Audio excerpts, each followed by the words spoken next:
Mr. Bear! How did you get all the way up there? Good idea. You just keep watch. I'll do the searching.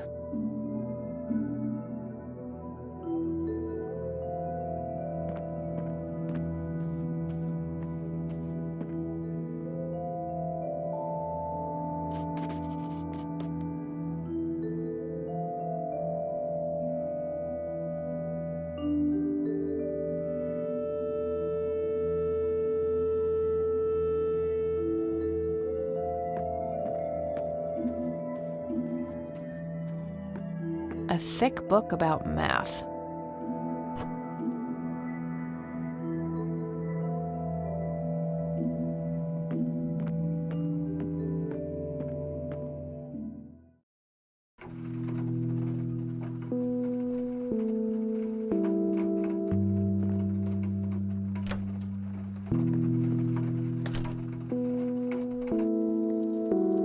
Oh, hello, dear.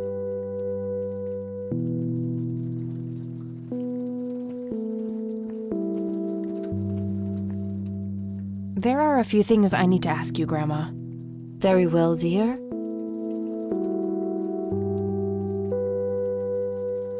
I found a locked briefcase in the attic. Do you know anything about it? Oh, that old thing? Joseph said there were just some old boring Air Force papers in there. If that was the case, why use an intricate combination lock? That's a very good question, dear. In any case, I wouldn't know how to open it.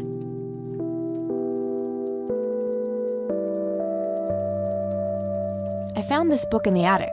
Recognize it? Oh, yes. I bought it for Joseph's birthday once. He was always fascinated by numbers. He believed that math could explain everything in this world. He was a man of science. There's no denying that.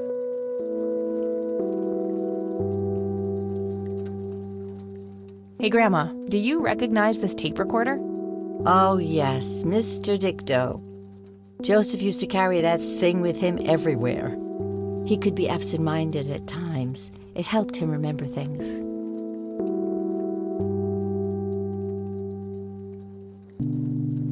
Well, gotta go, Gramps. Talk to you later. Bye, Kathy.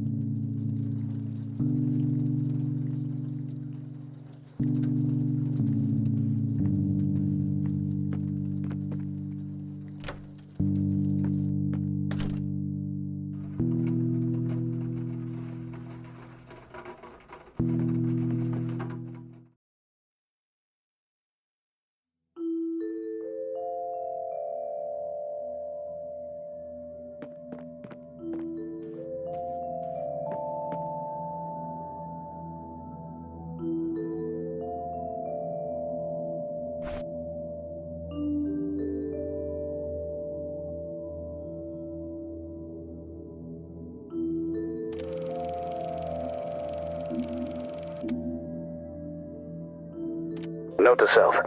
Remember, the perfect bouquet consists of 3 red roses, a blue violet, and 2 yellow tulips. I've been working on my research in the attic at night. I just don't want her to worry. She has enough to think about with everything that's been going on lately.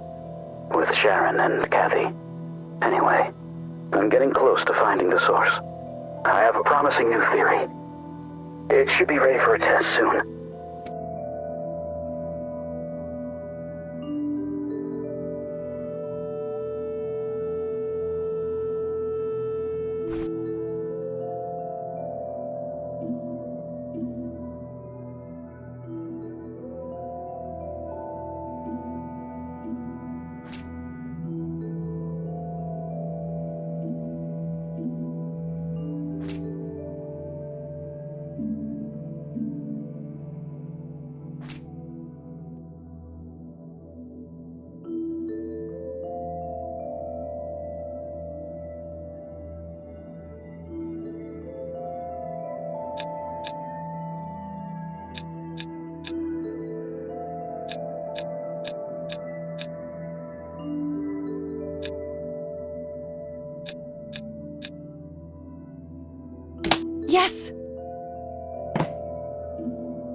Oh, hello, dear.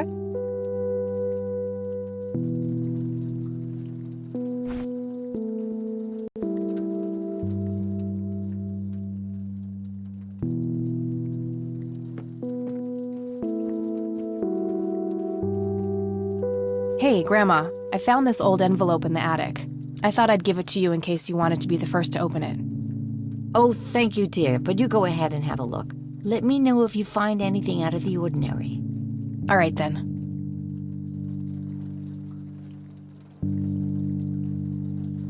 Bye, Grandma. I'll be back later.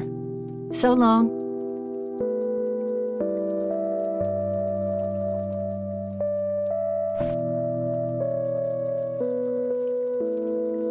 Let's see what's in here.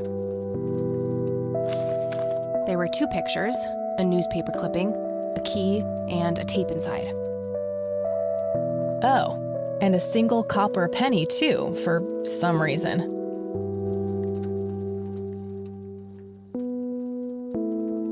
The tape I found in the briefcase, labeled answering machine.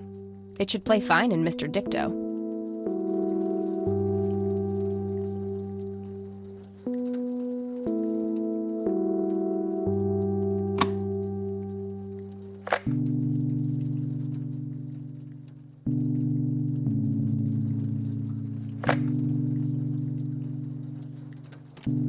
You've reached the Rain residence.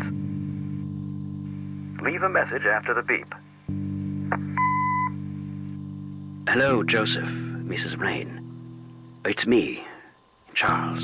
I thought I'd give you a call. Erica just had her firstborn. It's a boy. Thankfully, he looks nothing like his father. Listen, I was thinking maybe you'd like to come and visit. And what about your little Kathy? Maybe she wants to see the baby. Well, anyways, I hope to see you soon. All the best. Bye. You people make me sick. We're never coming back. Don't call, don't write. If you ever try to contact us, I will call the police.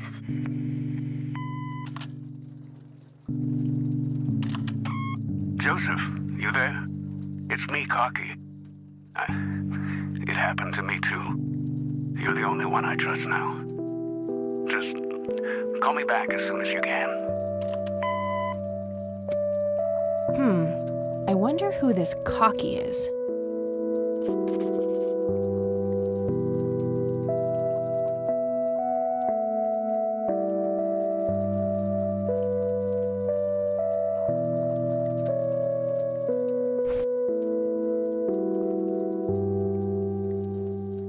Looks overexposed. I can't make much out.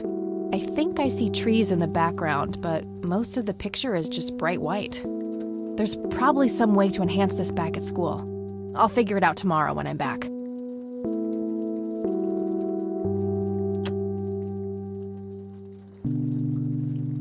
Grandpa in uniform with 2 other men. Something is handwritten on the back.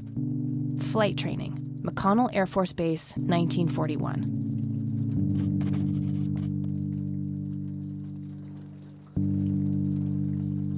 Tragic drowning in Conwell Springs. In early morning on Sunday the 14th, a teenage girl found dead near Conwell Lake. The girl is survived by her mother, father, and younger brother. The funeral service will be held at Conwell Cemetery on the 21st of July. The notice is dated July 15th, 1975. Tragic story. I wonder why Grandpa saved this.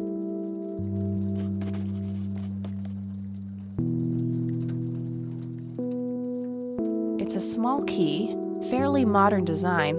No identifying tag, unfortunately.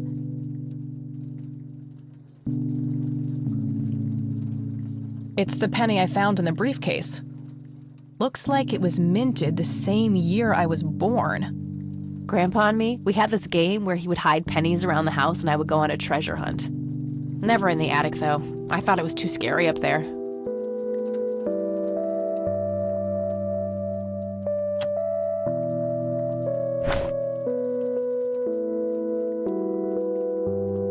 There are a few things I need to ask you, Grandma. Very well, dear.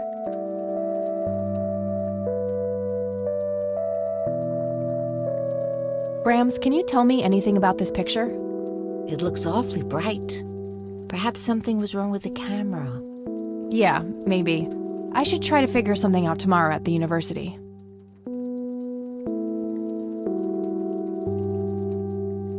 Look at this photo I found in the locked briefcase. Goodness, I haven't seen that picture in years. This was taken when Joseph was stationed at McConnell Air Force Base. That's him right there on the left. What about the other two? I don't remember the name of the smiling man in the back. The gentleman on the right was Joseph's best friend, Charles Wade.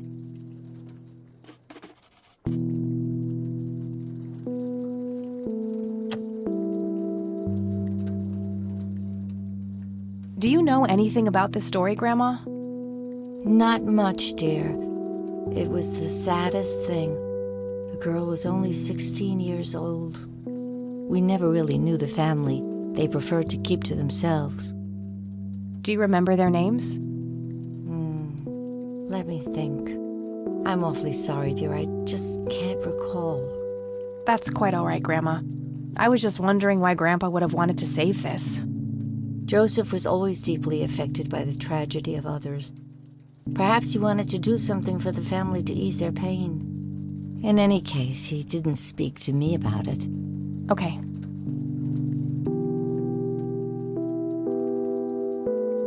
Do you recognize this key, Grandma? I found it in the attic. I'm afraid not, dear. Does this coin mean anything to you, Grandma? I'm afraid not, dear.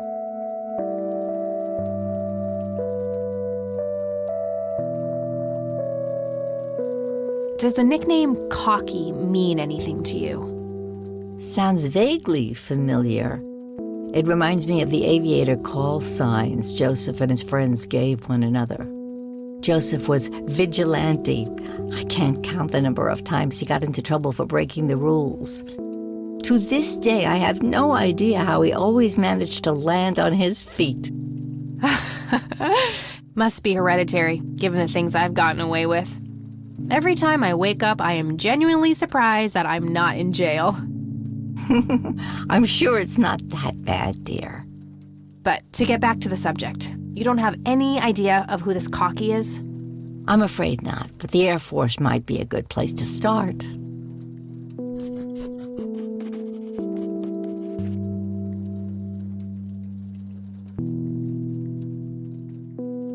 Can you tell me anything about McConnell Air Force Base? It's not very far from Conwell Springs. Joseph was stationed there for some time during the war.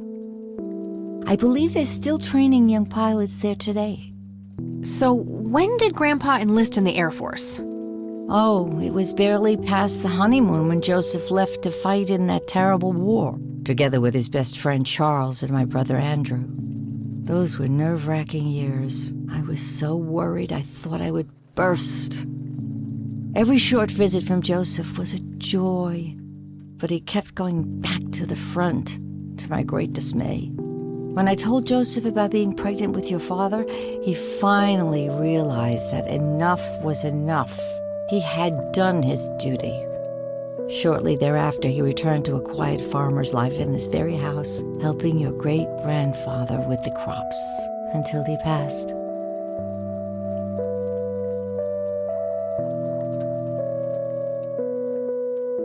What can you tell me about Charles Wade? Well, I do know he has made quite a name for himself since he and Joseph went to war together. Apparently, he came up with some brilliant piece of engineering for the airplanes. They use it everywhere now. Any idea how to get in touch with him? I'm afraid not, dear. I haven't seen him for years. He and Joseph grew apart before you were born. Any particular reason for that? Oh, not that I know of.